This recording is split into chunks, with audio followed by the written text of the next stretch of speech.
mother goose is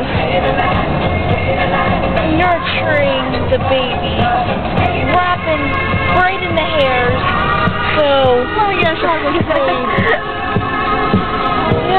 Yes. Tell me more about this nest. Well, you see, There's not... With artists who makes it all happen. With the cornrow method, it helps so the rain can't even slip through, and it's like you're making your own bird bath. No. Yes, right. That's just how it goes. Because out in the forest, they don't have bird baths. They got to make their own. And that's where cornrows come in handy. This is bewildering. Bewildering. It is, isn't it?